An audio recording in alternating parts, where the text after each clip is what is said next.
lethal pick from Onic Esports, though. The Irithel against Moskov is kind of a 50-50 matchup, but the Phoveus here is great. They are now going to have two picks, Nolan and Phoveus, that can capitalize on Jawhead physical defense shred. I was curious about this because I felt like Onic Esports, there was probably an argument for Badang here in case you didn't want to go into the coin toss of Lucas into Phoveus.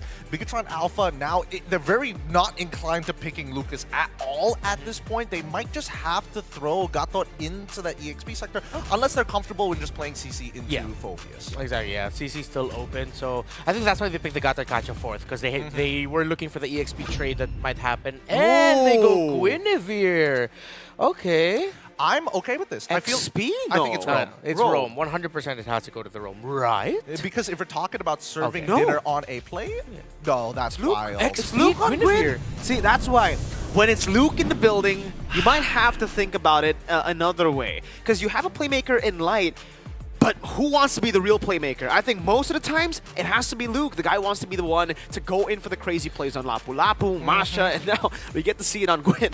Oh man, that is some wild stuff. I don't know how this is going to play out. I'm actually really liking the way the draft is starting to shape up for both these sides. We're getting a little bit of a flavor from BTR, and Onic being Onic, it's going to be those big wombo combos. So coming into this match here, what do you guys think of? We'll throw it to you guys for the compositions. Break it down for us as we move into our very first best of 3 series here in the play-ins. What do you think? Well, you know, the way I see it is that they needed a EXP laner that could serve as like the front substitute roamer while the Gatot Kacha stays back. And I think the Guinevere can, if you time it well enough, should be able to shut down what the Jawhead wants to do to you and try not to pick you off. It's still quite experimental in my eyes, but the theory is there. I agree with you. It's definitely very, very experimental here. Great start for Kairi with the help of the Jawhead, and I think this is the reason they really, really like the Jawhead in their compositions. It enables Kairi to be the carry very early on. You get the first 2 buffs instantly, right? But I think for Bigetron Alpha, they've kind of already managed that too. They have gotten away to react to the Onic Esports clear speed with the Jawhead, because Super Ken has gone straight from purple to orange, not taking anything else, and he's gone for the full clear for 4. Yeah, good adjustment, just to make sure you level the, of course, raw rotational speed that the Nolan can dish out. The XP lane, still, maybe we'll see just how much better it'll fare once we're closer around to the level 4s, once we see them in the roam rotating a little bit more. But all I see right now is very active center of the map, and actually the side lanes might both be dead lanes for quite some time. Yeah, it's just about farming, about getting to their power spikes. Luke, though, has gone for Flicker, not the Revitalize. I played with a couple of XP Guinevere's. Shout out to Ray Ash. He always goes for Revitalize, and this time it's a Flicker. So really all about that playmaking, engaging. Oh, going out to Luke B. Spatial Migration does not land. Now going for some damage. Luke B able to escape, but gets chunked, gets punished for taking the wave. Shame that didn't land. That could have been an early first blood already for Bigetron Alpha, and it did. But now with the Phoveus pushed a little bit back, that means that allows Bigetron Alpha a little bit of breathing room since Keyboy had to help clear the minion wave first. But Onic Esports can contest. Yep. Taunt. Oh, Super Ken misses the Retribution! Kairi steals it away. Lippy walks up forward, gets the Infernal Pursuit, and it's a win for Onic. First blood and a kill. Slight slip up. That was the best chance for Bigetron Alpha to get that without that much of a problem. Just really need to hit that Retribution. But it hurt because Super Ken also got taken down. And just as quick, though, Luke. Spatial Migration, escaping Keyboy follows with the unstoppable force, gets the kill, and now it's 2-0. Alright, so the little interaction that we were talking about with Guinevere that might potentially happen, we saw a sort of a glimpse of it. It's a little bit tougher for Luke to pull it off, but there should be a window wherein you waste the ultimate of the Jawhead while at the same time you're able to dodge the Phoveus. So maybe later on we'll see it timed a little bit better, but I'd also like to think of it as Onic Esports and Keyboy knew when to time the unstoppable force just to make sure they could catch Luke. Oh, another attempt from Luke. He's the type of player to just, you know, pop the Spatial Migration. We miss it 5 times, but that one time we get it, it's going to be big kind of player, you know? Yeah, just to... It's like a Franco in a way, you know? You miss all the hooks, but if you get that one hook, it's just going to be good. Yeah. Okay, let's see. In terms of the goal, we already... Okay. Severo's already double laning somewhat. Just trying to equal it out. Yeah, the center of the map just doesn't look good for Bigetron Alpha right now. It's much more reactive. Just their composition alone. The most reactive one they have is their jungler, but you really do not want to get close to the Jawhead and the Nolan. And with the gold lead that Onic already have gotten for themselves, 1,803 minutes. This is very comfortable Onic esports in the 3rd minute of the game. Usually you would see them try to look for, creative angles of attack. Now they're all just playing safe. You can see how far back Savero is, how far back Lutpi is. As long as they don't see Moreno on the map, or Supercat Light, they're going to play very far back. Oh, great dodge from Lutpi. Walks forward to escape the spatial migration. Now dishing back damage onto Luke. Goes in for the Violet Requiem, though. Lutpi going to be caught in the bad spot still. Now got back up from Sans. Real world reflection. Lutpi flickers out Keyboy. Catches them with the unstoppable force, brings light with the ejector to Lutpi. A good taunt to try to escape, and Lutpi won't be able to find it. Now Kyrie in a 1v1 against Super Ken Fracture. It's a retry from both Kyrie and Ken. Way too close. Super Ken does not have his purple buff. Keyboy knows this, so he's going to annoy Super Ken. He might actually try to take him down. Don't flicker! He flickered forward! He picked him off! Keyboy! The signature aggression of Keyboy being displayed in game number 1 against Bigetron Alpha. Super Ken now down 2 levels as Kyrie continues the pressure. Going into the enemy jungle, stealing a green camp, another one up top. No, he doesn't. He doesn't want to get too greedy. He knows he's in the lead. Bigetron Alpha, I think they just need to settle now that they have one more chance at a play to try and equalize things, and if they don't get that, then they're going to be settling for regaining momentum past 10 minutes, past maybe even 12 minutes. Depends on how badly it goes. In terms of the damage you're seeing, yep, it's pretty much just Onic on the upper half of that damage leaderboard. And they can just continue this, honestly. Their window of error, their margin of error is small. Even if Keyboy gets caught out, that's just going to be Keyboy. You have the rest of the map that you're still very much okay with. Seems like Savero is handling Eman quite well.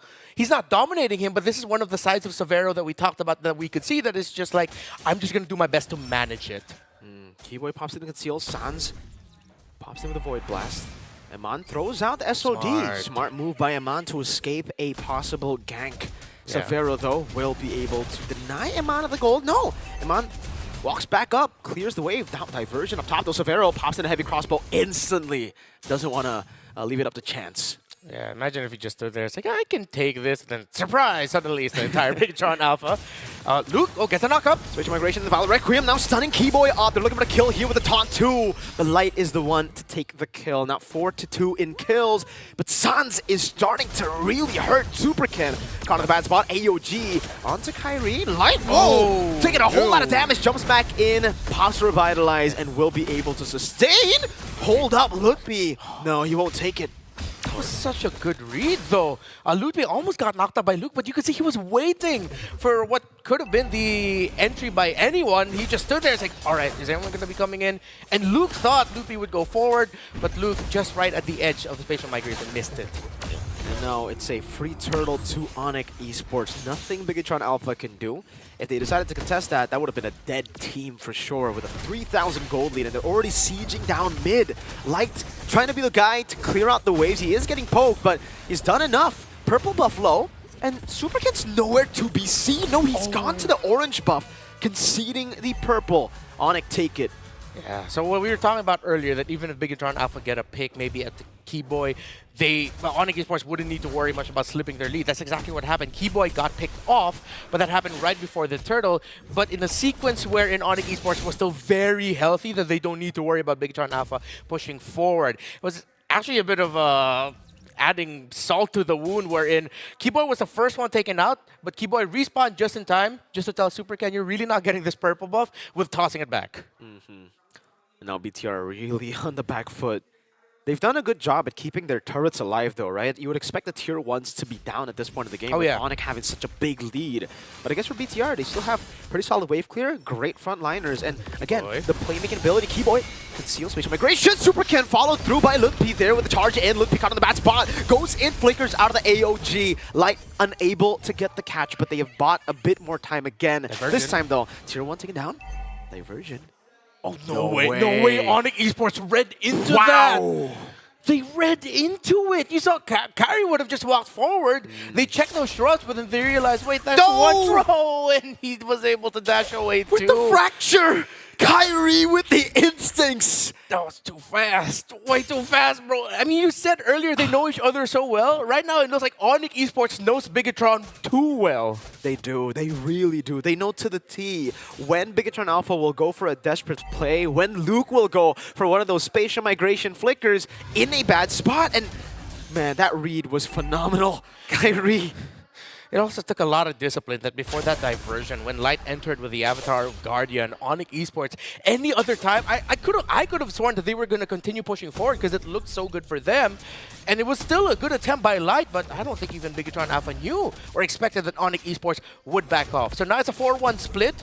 Well, 3-2. Bigetron Alpha just showing, but I don't think they'll heavily contest. This is a bit too risky with Moskov split pushing up top. They'll get a tier 2, that's for sure, as a trade here.